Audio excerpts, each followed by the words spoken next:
Yo, what's going on, guys? Crispy Flakes here. So the NBA season is so close to starting, and SB Nation just recently posted this article titled 11 Predictions or Questions That Will Determine the 2021-2022 NBA Season. We are going to go through all 11 of these predictions and questions, and I'm going to give you guys my thoughts and opinions. So if you guys would like a series like this where maybe I go on Twitter and ask you guys, ask me questions about the Detroit Pistons, and then I do individual, question series for each team, leave a like on this video so I know you want to see that type of content. And yeah, man, let's go ahead and get going on this.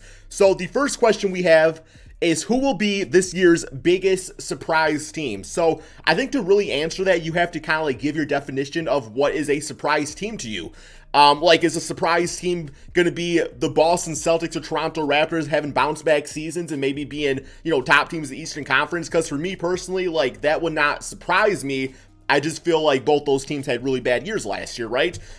Is your biggest surprise team, a team like they got listed here in the Timberwolves, a big three of Cat, D'Lo, and Ant-Man coming out of nowhere and maybe making the playoffs? But, at that point, how good of a team would they be, and is making the playoffs enough for that to be considered a surprise?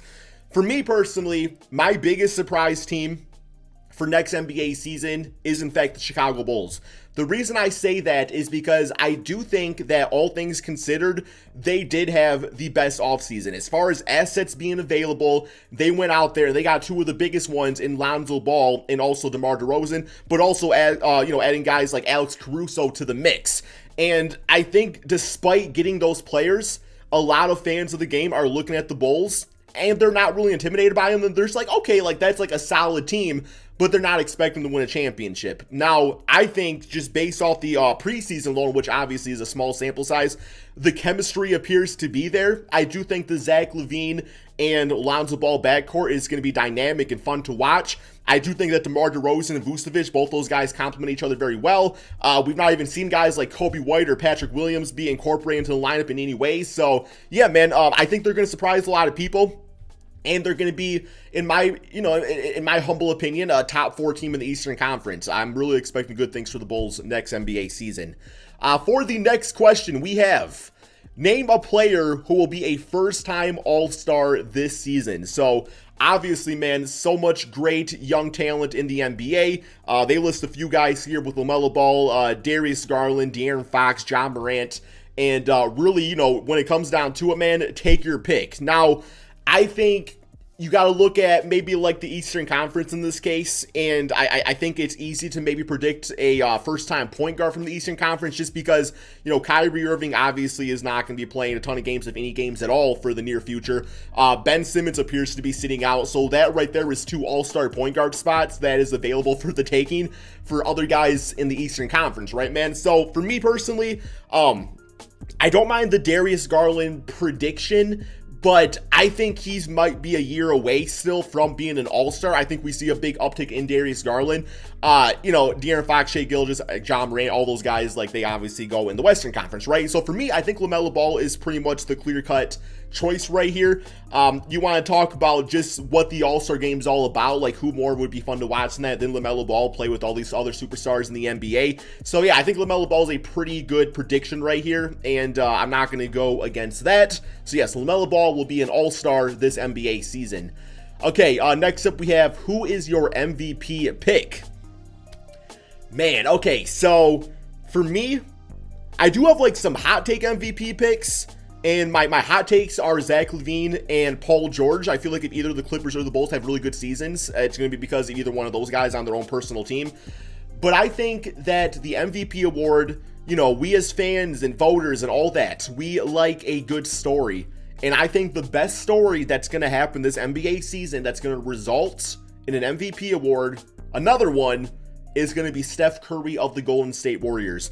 I do think that Steph Curry, Draymond Green is going to be coming into this season, heavily motivated, where maybe them last year knowing that Klay Thompson was out, maybe it was hard to get going completely, but just knowing that they got to hold down things until Klay's back around Christmas time, and also the assurance of Jordan Poole and the way he's been playing, I think that it's going to be a beautiful story of, Steph Curry helps to carry this team until Klay Thompson's back and they do things together, continues putting up really good numbers, end up with the top record in the Western Conference, and just a really good story there, man. So I got Steph Curry winning the MVP for this next NBA season, with obvious guys like Luka Doncic, Joel Embiid, James Harden, Giannis. All those guys obviously are very capable, but I think the best story is going to be Steph Curry. Okay, next up we have who is your Rookie of the Year pick. So I actually did a full video about this, and you know, being a Piston fan, you guys might say that my answer should be Cade Cunningham. But, you know, I'm not going to be like biased or anything like that. I do think Cade is going to have good all-around numbers. I don't think he's going to wow us with, you know, averaging like 25 points a game or, you know, 10 assists or anything like that. I think we're going to see good all-around numbers. You know, I love dudes like Scotty Barnes. He's looking really, really good for the Toronto Raptors. I'm just wondering if he's going to end up being a full-time starter over there and if he's going to have the opportunity to put up the numbers to win Rookie of the Year. I still think the best pick for this is going to be Jalen Green. I think that the Houston Rockets, I don't think they're going to be a great team next season, but there's going to be a lot of shot opportunities for Jalen Green on the team, and he very well could average 20 plus points per game. You know, assuming he can get things done respectfully on the defensive end and efficient-wise on the offensive end, I feel like it's a pretty good pick to have right here. And if I remember correctly, when it comes to the Rookie of the Year award, it doesn't really always come down to, like, team success. I mean, obviously, if a rookie can make your team that much better, it ups their chances of winning the award, looking at, like, a Luka Doncic or something like that.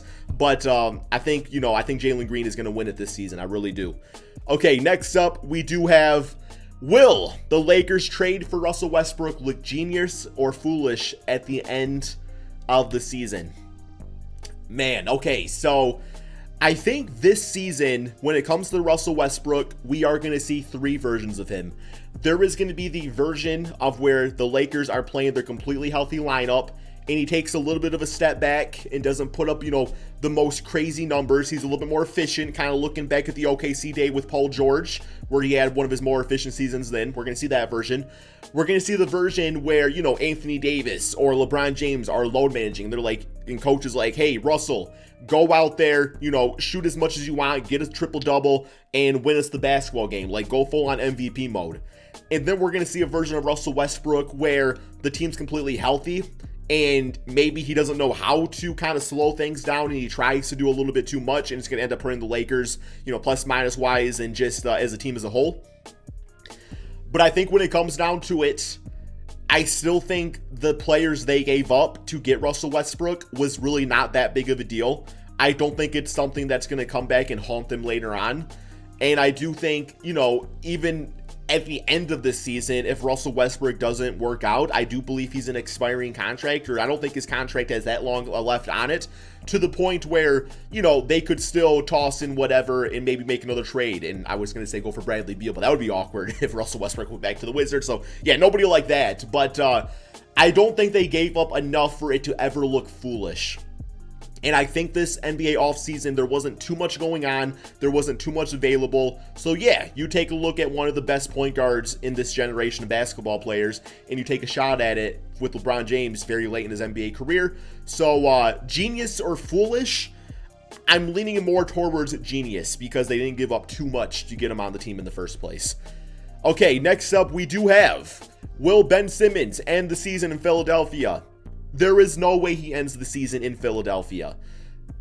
There's gonna come some team at some point this season that's not living up to their expectations, and they're gonna decide to make a big move. And I feel like that's what Philly's kind of waiting for. Right now, you know, every team goes into the year 0-0, going into training camp and preseason and all that, thinking that they're the team that's going to win the championship. But fact of the matter, you look at the Eastern or Western Conference, both very deep this year, and there's going to be teams that you expect to be a top 4 or 5 seed that's going to end up, you know, borderline playing a tournament that might be okay with, by the trade deadline, giving up a little extra to get Ben Simmons on their team and seeing if that's enough to give them over the hump. So I don't think he's going to get traded very soon, but I do think he gets traded at some point in the NBA season, whatever that may be. Next up we have, are the Nets still the favorite to win the championship if they don't have Kyrie Irving? So the key word here obviously being favorite. I don't think they're the favorite without Kyrie Irving. I think with James Harden and Kevin Durant, they are a team that you still look at that very well could win the NBA championship. I think with Kyrie Irving, it puts them that into like that no-brainer, like this is the team you probably should bet on team. But without them, James Harden, Kevin Durant is still a top two or, a top duo in the NBA. Very well could be the best duo in the NBA still. But by having Kyrie Irving on the team, with his contract and everything, that obviously is cap space and, finances that's not being utilized towards other aspects of the team. So with Kyrie Irving, all of a sudden the Brooklyn Nets, their depth looks a little bit more weak. And yes, they do have a lot of really good veteran players on very small contracts, but also they are very old players too at the same time, and guys that aren't the same as they once were. So as far as being the favorite, no, I don't think that's the case. I still think they're a team that could win the championship, but not the favorite to win the championship, without Kyrie Irving, of course. Next up, we have, which of these Eastern Conference teams finishes with the best record? Hawks, 76ers, Heat, Knicks, Bulls, Celtics. So a lot of what-if factors with here. Looking at all these teams, just a quick TLDR. The Hawks, I love how they're built. I like, if I was building an NBA team, man, like the Hawks, I think did a phenomenal job. I just love just the different dynamics of this team and everything, and just like the way it's kind of like diversified with skill sets and everything like that, man. 76ers, I mean, without knowing what's going to happen with Ben Simmons, it's really hard to predict just how good the Sixers team is going to be. Yeah, I will say without their top 2 or 3 player on their team, they're not going to be as good, so it's hard to give them that best record finish. But if Ben Simmons buys in and decides he wants to play again, or they trade him for some sort of star, then yeah, the 76ers very well could have the best record. The Miami Heat, I like what they did this offseason. Very well could have the top record in the Eastern Conference. I don't see any surprises there. As far as the Knicks go, I think that the issues with this team, they fully addressed this season. Now, I do think a big part of this team that maybe people aren't looking so much at is going to be, Mitchell Robinson being healthy and playing and providing defense. Yes, Nerlens Noel does that too, but also having Mitchell Robinson do that at an elite defensive level will get this team, a top record in the Eastern Conference. You got the Chicago Bulls, already talked a bit about them. I do think they can come out of nowhere and really be, I don't want to say nowhere, but I do think they could be a top team in the Eastern Conference. As far as the best record, I don't know if I would go that far. I would say best case scenario, top 3 record. And then you got the Boston Celtics. I don't have the Celtics as the best team in the Eastern Conference this year, or as the best record, I should say, out of all these teams, just because I do think it's a transition year and they're really setting themselves up to go for like a Bradley Beal or someone like that next NBA offseason. But they should be improved though. But out of all these teams, best record, the one that speaks to me the most, I would have to say, is the Miami Heat. I think Lowry is going to have a big impact, and I think Tyler Hero is going to really have a bounce-back season. Although, he really was not that bad last year. I think we kind of overrate how bad Tyler Hero was last year. Okay, next up we have, which of these Western Conference teams finishes with the best record? And this is not saying the number 1 record, this is saying the best record, right? Warriors, Mavericks, Trailblazers, Nuggets. So out of all these teams, okay, so the Warriors, I do think they're going to be roughly a 500 team until Klay Thompson gets back, with Steph Curry playing great, obviously. Dallas Mavericks, I don't really think they added enough this year for me to justify saying they're going to have a better record than some of the other teams listed. Trailblazers, I mean, they really underwhelmed me in the offseason, so about them. I do think the team that's going to have the best record out of all these guys is going to be the Denver Nuggets. Now, I do know Jamal Murray is going to be out. I don't know what exactly he gets back, but you look at guys like, what's that one dude, man? Bones Highland, I believe his name is. He's had a really good preseason for the team, so if he can really be a guy that kind of comes out of nowhere and kind of hold things down a bit.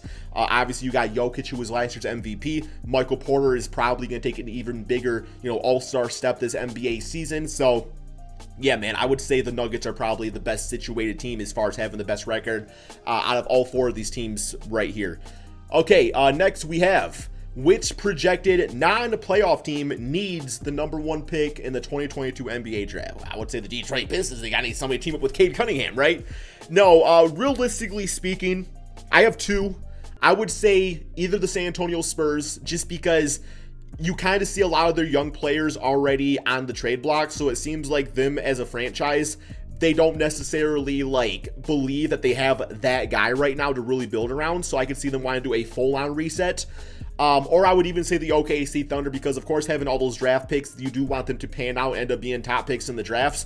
But also they just signed Shai Gilgeous-Alexander, what was it, to a max contract extension. So you want to start building that foundation of getting that next guy that next superstar player that you can make a great 1-2 punch with Shai Gilgeous, have that be Chet or Panchero or somebody like that. So I would say the Spurs need it the most, but I think the OKC Thunder would benefit from it the most as far as like building something sooner rather than later, if that makes sense. Okay, and I believe this is the final question we have. Give us your finals predictions, teams, winner, and number of games. All right, so if you guys have been watching for a while, you do know that my Western Conference team that I'm favorited to win the championship is the Golden State Warriors. I think it's going to be a really magical season for them. So I'm going to say the Warriors. Now, that's not me like going like hot take mode and being like the Lakers couldn't win it or the Suns or even the Utah Jazz. It's just, I don't know, man, just something feel magic about Steph Curry this NBA season. I think it's going to be good for his legacy, even more so than what it already is. And I think for the Eastern Conference team, every team healthy, they figure things out. I have the Nets with Kyrie Irving. Without Kyrie Irving playing, I could see the Nets getting upset like in like the Eastern Conference Finals. And I would say at that point, my favorite team would be the Heat. So let's say the Heat. Let's say Kyrie doesn't play. Then I'm going to go with the Heat making it to the finals. We have ourselves a Warriors-Heat finals. Really good matchup right there. And I have the Warriors winning in 7 games. That's kind of what just kind of came to mind first. Not saying that's going to happen, man. But anyway, hopefully you guys all enjoyed this video. This was actually really fun and refreshing just going through questions like this. So yeah, I would love to do this for individual NBA teams or other circumstances in the NBA. So if you guys want more videos like this, leave a like, subscribe if you're new to the channel, and peace out, my friends.